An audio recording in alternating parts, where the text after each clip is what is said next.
일단은 오늘 갑자기 좀 이렇게 각을 잡고 하게 된 이유는 셔츠에 대한 모든 것, 거의 모든 것을 좀 촬영해 보려고 합니다. 사실 지난 이제 청바지 영상 이후에 어떤 이런 강의해주는 컨텐츠가 좀 기획이 안 되다가 그러다가 요번에 좀 뭘 해볼까라는 생각에 한번 요걸 딱 개념 정리 정도만 해도 너무 좋을 것 같다라는 생각과 예전에 또 셔츠 영상, 제 셔츠 영상 좋아하셨던 분들이 계셨는데 그때는 인력이 부족한 채로 그냥 어쨌든 내용만 때려박은 내용이라면은 조금 더 번갈아고 보시기 좋은 방식으로 한번 해보려고 해서 요렇게 준비를 하게 되었습니다. 이 영상에서 다루게 될 셔츠는 기본적으로 여러분들이 알고 있는 웨스턴 셔츠나 뭐 하와이안 셔츠 이런 셔츠들보다 지금 제가 입고 있는 카라가 달려있는 버튼으로 잠글 수 있는 긴팔 셔츠들, 그러니까 예전에 많이 입었던 그런 기본 셔츠들에 대한 이야기라고 보시면 될 것 같아요. 우선 사실 셔츠를 조금 얘기를 하자면 원래 셔츠 자체는 클래식한 웨어에서 먼저 사랑받았던 아이템입니다. 사실 원래 셔츠는 이 클래식 웨어에서는 속옷의 개념입니다. 셔츠 안쪽에 뭐 티셔츠를 입는다던가 하는 행위는 말도 안 되는 행위였고 셔츠를 단품으로 입는 행위도 역시나 말이 안 되는 행위였습니다. 그러니까 셔츠를 입을 때는 베스트와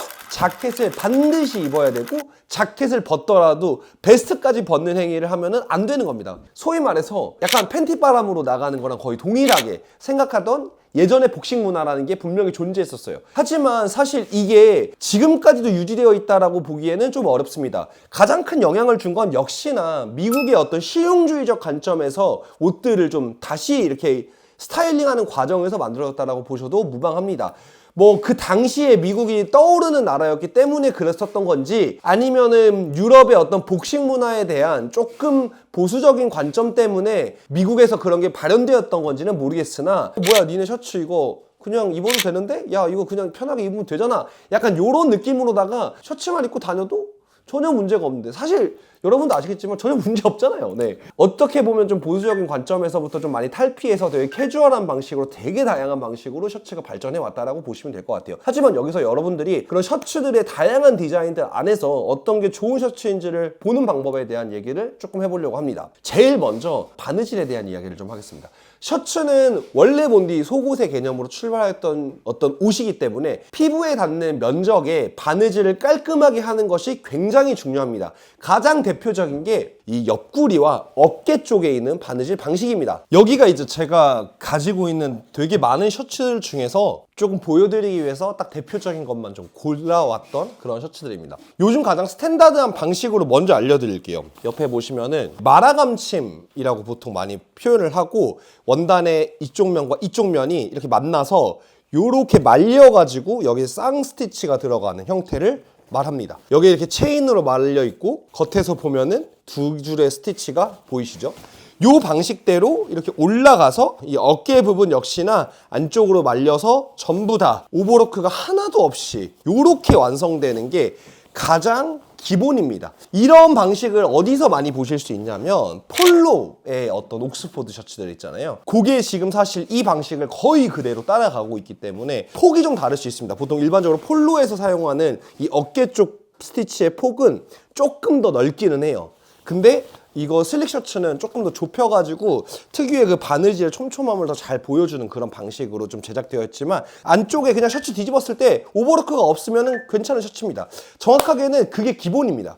그 오버로크가 셔츠를 입었을 때 뭐야 어깨가 좀 걸거친다? 그러니까 이런 느낌 나는 거 있잖아요. 그런 게 바느질이 잘 안 되거나 이럴 때도 좀 많이 느낌이 오거든요. 셔츠는 저는 개인적으로 약간 냉정하게 이렇게 만들어진 게 무조건 올바르다라고 말씀을 드리고 지금 요 TOCC에서 나왔었던 이 해도면 옥스포드 셔츠 역시나 그 방식을 그대로 따라가고 있습니다. 근데 여기서 제가 조금 이 방식보다 조금 더 번거롭고 골 때리는 방식을 좀 알려드리자면은 요건 이제 일본의 KHR이라고 하는 셔츠 전문 브랜드의 제품이거든요.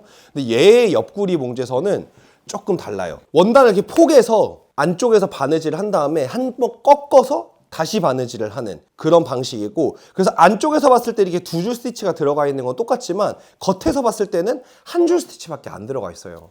그래서 이게 훨씬 바느질이 깔끔하게 나와서 우리나라 공장 사장님한테 물어보니까 요렇게 한 벌 만들 때 요렇게 한 10벌 만들 수 있다 라고 말할 정도로 조금 많이 번거로운 방식이라고 하더라고요. 보니까 좀 고급 드레스 셔츠들에는 이렇게 스티치가 최소화밖에 안 나가요. 겉으로 나오는 스티치를 최소화하기 위해서 이런 방식을 차용하는 그런 브랜드도 있습니다. 물론 요거랑은 별개로 어깨 스티치는 당연히 이런 식으로 오버로크 없이 깔끔하게 처리가 되는 게 그냥 셔츠 기본입니다. 이것만 보셔도 셔츠는 그냥 딱 뒤집어 봤을 때 오버로크가 있네? 그 순간 그 셔츠는 한번 고민해 보셔도 됩니다. 물론 이제 그런 경우는 있어요. 패턴 셔츠들, 패턴이 좀 화려한 셔츠들 중에서 패턴을 맞추기 위해서 의도적으로 조금 착용감은 조금 떨어지더라도 어떤 미학적인 가치를 위해서 일부러 오버로크를 사용하는 그런 경우도 있기 때문에 이게 정답이다라고 말씀드리기보다는 솔리드한 컬러감들의 셔츠 중에서는 웬만하면 이렇게 만들어지는 게 올바르다 이렇게 생각을 해주시면 좋을 것 같습니다. 그리고 또 하나는 이제 이 앞쪽에 버튼이 체결되는 이 단작 부분인데 이 단작 부분 같은 경우에는 가장 여러분들이 눈에 딱 띄게 좀 보여드릴 만한 건 이 친구 슬릭 셔츠에서 사용했던 요렇게 두툼하게 위에 이렇게 단작이 딱 있는 거 있잖아요. 요런 방식이 사실 되게 쉬워 보이기는 하는데 요 방식을 할 때 좀 특징이 하나 있습니다. 보통은 자기 원단을 이렇게 반으로 말아서 하는 경우도 있거든요. 근데 그렇게 할 경우에는 단추를 다 체결했을 때 한쪽으로 약간 삐뚤게 보여요. 왜냐하면은 이쪽에 들어가는 원단의 시적 분량과 이쪽에 들어가는 원단의 시적 분량이 서로 다르기 때문에 그런 느낌을 좀 받을 수가 있거든요. 그래서 사실 이렇게 했을 때 가장 올바른 방식은 셔츠의 본판 원단을 여기까지 뺀 다음에 이 여기 단장만으로 원단을 재단해서 이 원단을 이렇게 접어서 여기다 딱 붙여가지고 안쪽에서도 시접이 보이게 요렇게 돼야 됩니다. 요렇게 하였을 때가 좌우의 이 높이가 이 고저차가 딱 맞아가지고 딱 잠궜을 때 깔끔하게 촥 떨어지는 맛이 있습니다. 물론 이런 방식으로 했던 게 무조건 좋은 셔츠냐라는 건 또 아닙니다. 아까 말씀드렸던 이 KHL 셔츠 같은 경우에는 이 단작 부분이 훨씬 더 깔끔하게 되어 있어요. 그래서 여기만 스티치로 한번 눌러주는 방식으로 이렇게 되어 있기도 합니다. 특히나 드레스 셔츠나 조금 고급 셔츠에서 일부러 좀 스티치가 밖으로 나오는 걸 좀 최소화하기 위해서 대신에 여기 부분 너무 이렇게 막 벌렁벌렁 거리지 않게 하기 위해서 이렇게 스티치로 최소화만 눌러주는 그런 방식도 분명히 존재합니다. 그래서 이거는 어떤 방식이 더 우월하다라고 얘기할 게 아니라 그냥 두 가지 방식들이 있고 대표적으로 그 외에도 얘 같은 경우에는 제가 결혼할 때 브라운 옷시에서 맞춤 셔츠거든요. 아예 여기도 그냥 다 말려가지고 좀 다 눌려져 있어요. 요것도 맞춤 셔츠에서는 좀 종종 사용하는 방식입니다.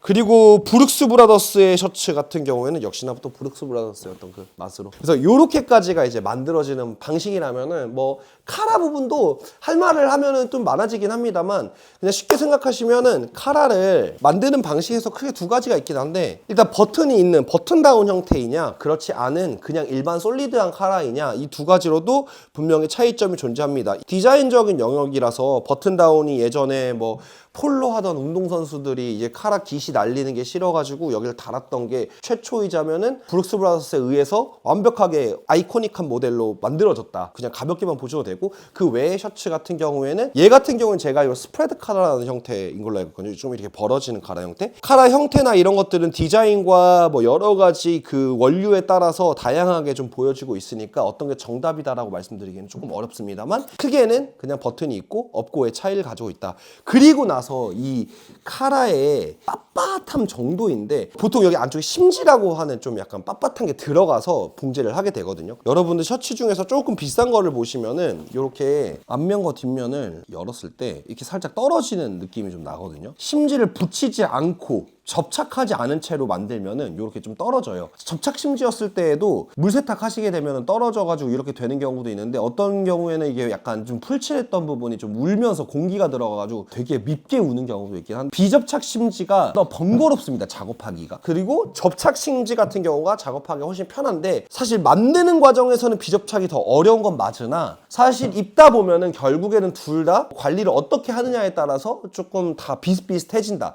다만 드레스 셔츠들 같은 경우에는 빳빳하게 만들기 위해서 일부러 접착 심지를 하거나 안쪽에 뭔가 좀 더 덧대서 셔츠의 카라에 힘이 살게 하는 경우도 있습니다. 아니면은 이런 식으로, 이건 브룩스 브라더스 제품인데 이런 식으로, 이거는 그냥 원래 브룩스 브라더스에서 주는 기성품입니다. 셔츠 카라를 딱 세워주는 이런 약간 플라스틱이나 메탈 소재감이나 아니면 좀 액세서리적으로도 사용하시는 경우도 있거든요. 이런 것들을 넣어서 카라를 더 잡아주는 그런 경우도 있습니다. 여기까지가 이제 좀 메이킹적인 얘기라면은, 사실 여러분들이 진짜 궁금해하시는 건 이런 게 아니라 이 원단에 대한 이야기일 거라고 저는 생각이 듭니다. 그냥 원단 같은 경우에는 셔츠에 사용하는 원단은 한 3가지 정도로만 보셔도 괜찮아요. 이제 보통 포플린이라고 하는 원단이 있고, 약간 고밀도 면 원단, 그러니까 이제는 일본에서 만들어진 말이었던 걸로 알고 있는 타입라이터라는 이런 계열의 이제 고밀도 면 원단이 있고, 좀 바스락바스락거리는, 이제 우리가 워낙 잘 알고 있는 옥스포드라는 원단이 존재한다라고 생각을 하시면 됩니다. 근데 어쨌든 이 3가지 원단 다 기본적으로는 면사를 기본으로 하고 있어요.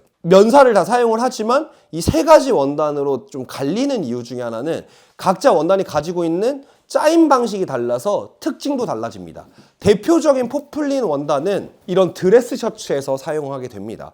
시실과 날실의 어떤 두께 차이를 좀 많이 나서, 날실이 굉장히 얇고 촘촘하게, 시실은 조금 더 한 2-3배 정도 두꺼운 실로 짜서 밀도감 있게 딱 만들었을 때 이런 광택감 같은 게 후가공을 통해서 나오거든요. 그리고 면 자체는 원래 마모되면서 조금 광택감이 올라오기도 마련입니다. 보통 일반적인 드레스 셔츠에 실크 소재를 굳이 사용하지 않는다면은 이런 포플린 형태의 원단을 사용한 게 일반적이다라고 보시면 되는데, 이 셔츠 같은 경우에는 주름이나 이런 것도 좀 약하고 주름도 많이 달렸을 때 더 매력적인 셔츠라, 일반적으로 요즘 많이 좀 사랑해주는 원단은 이런 타입라이터 계열의 셔츠입니다. 타입라이터 계열이 여러분들이 흔히들 좀 보실 수 있는 요즘 느낌의 바스락거리는 셔츠인데, 얘 같은 경우는 되게 쉬워요. 그냥 평직 셔츠 원단에 밀도감을 엄청 높은 밀도로 되게 얇은 원사를 사용해서 만들어지는 겁니다. 그래서 여러분들이 알고 계시는 60수, 70수, 80수, 100수, 뭐 40수 이런 셔츠들이 전부 다 약간 대부분 타입라이터처럼 도목을 올린다라고 표현을 하는데, 조금 밀도감 있게 짜가지고 얇은 실을 사용했지만 내구성이 높은 원단을 만든 게 이런 계열입니다. 근데 여기서 번수 얘기를 하니까 번수 얘기를 살짝 개념을 짚어드리자면은, 가장 쉽게 보시면은 수가 낮으면 낮을수록 더 두꺼운 실입니다. 물론 이게 번수를 매기는 방식이 2가지로 크게 나누어져 있는데, 근데 일단 우리가 알고 있는 번수는 보통 10수가 제일 두껍고 60수는 굉장히 얇은 실입니다. 10수는 일반적으로 여러분들이 요즘 나오는 티셔츠 중에 오씨 이거 너무 두꺼운 거 아니야? 하는 게 10수입니다. 10수 이하 원사를 쓰는 경우는 옷에서는 그렇게 많지가 않습니다. 근데 한 20수 정도 되면은 여러분들이 느끼는 대부분의 티셔츠 중에 조금 약간 입을 만하네 하는 게 20수 정도 됩니다. 그리고 30수가 되면은 메리아스, 런닝이라고도 하죠. 속옷의 개념에 정말 촉감 좋은 애들이 30번수 정도를 사용을 합니다. 근데 이렇게 얘기를 하면은 뭐야 이거 60수 셔츠는 도대체 그러면은 답이 치여야 되는 거 아니야? 그래서 말씀드린 게 이제 밀도 얘기를 좀 드렸던 겁니다. 그래서 타입라이터 계열은 속옷으로 쓸 수 있는 번수보다 훨씬 더 얇은 실을 엄청 밀도 있게 짜가지고 만들어진 게 요런 타입라이터 계열의 셔츠들이라고 보시면 될 것 같고, 요런 애들은 특징적으로 자연스러운 주름이 지는 게 또 그 나름대로의 매력이거든요. 그래서 요런 것들이 요즘 좀 많이 사랑을 받고 있는 것 같아요. 여기서 번수에 대해서 조금 더 자세히 알고 싶어 하시는 분들을 위해서 조금 설명을 드리자면은, 번수를 쉽게 이해하는 방법 중에 하나는 그냥 이렇게 생각을 하시면 돼요. 요만한 구멍 안에 10개가 들어가는 게 10번수라고 하면은, 요 똑같은 구멍 안에 60개가 들어가면 60번수입니다. 그리고 120개가 들어오면 120번수, 이렇게 보시면 돼요. 정확하게는 이게 영국식 번수 그런 개념인 걸로 알고 있어서 1파운드의 면화가 제가 알고 840야드 정도가 나오면은 그게 1번수라고 해요. 그 과정으로 60번수는 1파운드의 면화로 840 곱하기 60번 하면은 그 정도의 기장이 나오면은 그게 바로 60번수입니다.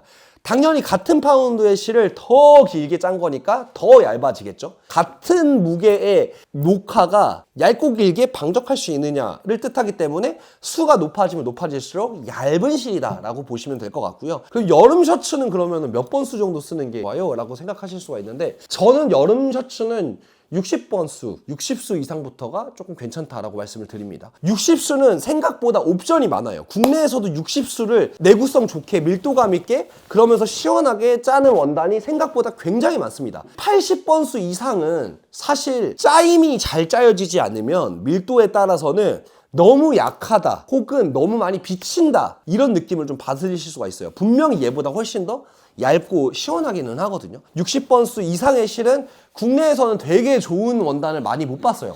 일본에 가면은 80번대나 100번대 원사도 좀 많이 있거든요. 약간 옛날에 그런 거가 하나 있었어요. 이거 포터리 얘기를 해도 되나? 포터리에서 120번 수 원사 쓴 셔츠가 하나 있었거든요. 일본 원단 썼던 게. 가격 대비해서 되게 그 높은 그레이드의 원단을 썼던 거였어가지고 제가 엄청 추천을 많이 했었어요. 근데 사람들이 그걸 가지고 야 무슨 수가 높다고 얇은 실을 썼다고 무조건 다 좋냐 이렇게 얘기를 하시는데 이게 정확하게는 그 정도 원사를 써서 사람이 셔츠로 입을 수 있는 원단을 짠 게 어려운 겁니다. 단순히 120수 원단이 좋다 이게 아니라 120수 원사를 써서 도목을 올려가지고 밀도감 있게 짠 게 대단한 거지 단순히 120수 원사가 되게 대단하다 이런 건 아니에요. 그래서 60수 정도만 돼도 충분히 여러분들이 국내에서 되게 옵션이 많고요. 80번 수 이상의 어떤 셔츠 중에서 괜찮은 밀도감을 갖고 있는 셔츠라고 하면은 가격대가 한 10만 원 중반이 넘어가도 저는 굉장히 합리적인 소비다라고 말씀을 드릴 수가 있어요. 그리고 겨울이나 약간 1년 내내 착용하신다고 하시면 40번 수 정도가 적당하긴 합니다. 그리고 그 밑으로 가게 될 경우에는 조금 원단이 좀 빡빡하다라는 느낌을 좀 받으실 수가 있어요. 근데 일단 여기서 이런 개념이 또 있어요. 80수 이합, 합수를 높여가지고 그러니까 원사를 더 두껍게 짠다. 라고 보시면 되고 그럴 경우에 80수 이합은 대충 한 40수 정도 플러스 마이너스가 좀 되긴 하겠지만 40수 정도의 두께감을 가지고 있다 라고 보시면 되는데 그러면은 이렇게 질문하실 수도 있어요. 그럼 40수 원사를 쓰지. 원사가 얇으면 얇을수록 일단 어떤 게 있냐면요 구성하고 있는 조직은 얇은 실인 거잖아요. 그러니까 훨씬 더 실키하고 부드러운 촉감이 나옵니다. 일부러 번수가 되게 높은 되게 얇은 실을 이합을 해서 약간 더 두꺼운 느낌의 힘 있는 원단을 짜면서도 드레이프라고 하는 좀 약간 찰랑거리는 느낌도 같이 좀 가져갈 때 혹은 착용감을 좀 더 뛰어나게 할 때 높은 번수를 합수를 높여가지고 좀 더 두껍게 짜는 경우가 있습니다. 셔츠에서는 사실 가격대가 정말 높아져야지만 그런 걸 좀 보실 수가 있어서 일반적으로 찾아보시기는 조금 어려운데 일반적으로 좀 이제 단가가 좀 저렴한 티셔츠는 이런 경우가 되게 많아요. 20수 원사를 쓰는 것보다 40수 이합을 써서 되게 실키하고 약간 한올한올한 착용감은 그대로 두되 티셔츠의 무게감은 좀 가져가고 싶어 하는 경우 이렇게 할 경우에는 진짜 원사를 많이 쓰는 거기 때문에 결국에는 어쩔 수 없이 원단값이 올라갑니다. 근데 어쨌든 그렇게 생각을 해주시면은 번수에 대한 개념과 타이브라이터에 대한 이야기도 거의 다 끝난 것 같아요. 여기서 조금 다른 게 이 옥스포드예요. 이 옥스포드는 사실 앞서 설명했었던 원단들하고 좀 완전 짜임도 많이 다릅니다. 이 옥스포드 짜임 자체를 처음부터 설명을 해드리면 진짜 길어서 이건 아예 별도의 편을 만들어 드려야 될 것 같아요. 왜냐면 원단의 개발부터 옥스포드 클로즈 버튼 다운 셔츠라고 하는 이 원형의 제품에 이르기까지 역사가 굉장히 길거든요. 그냥 쉽게 생각하시면은 옥스포드라고 하는 짜임으로 만들어져서 조금 더 두껍고 억세고 질긴 원단이 만들어진 게 바로 옥스포드라고 생각을 하시면 될 것 같고 원래 19세기에는 이게 운동복에 유니폼으로 착용하기 위해서 개발된 원단들 중에 하나입니다. 그래서 사실 요즘에는 드레시하게 입는 때나 좀 많이 사용하는 원단인데 이유는 사실 원래 되게 캐주얼한 원단이었지만 구조적으로 요즘 나오는 이런 셔츠에 비해서 많이 불편합니다. 그래가지고 얘 같은 경우에는 조금 더 깔끔하게 입으실 때 혹은 캐주얼한 착용에서도 조금 얇은 옥스포드 원단들을 많이 사용하거나 아니면 요즘 또 이제 나나미카 같은 브랜드에서는 코듀라라고 해서 조금 기능성 옥스포드 원단들을 만들어가지고 착용감을 좀 뛰어나게 하는 경우도 있기는 하거든요. 근데 구조적으로 어쩔 수 없이 얘네보다 약간 불편합니다. 요렇게까지만 보시면은 원단에 대한 이해도 딱 상세 페이지에 딱 나와 있는 것만 봐도 여러분들이 어느 정도 이해하시는데 도움이 되실 것 같고 셔츠를 고르실 때 구매했던 셔츠를 딱 뒤집어 까봤을 때 아 이건 잘 만든 셔츠다? 아니다. 이거를 좀 더 편하게 알아보실 수가 있으실 것 같습니다. 그러면은 여기까지.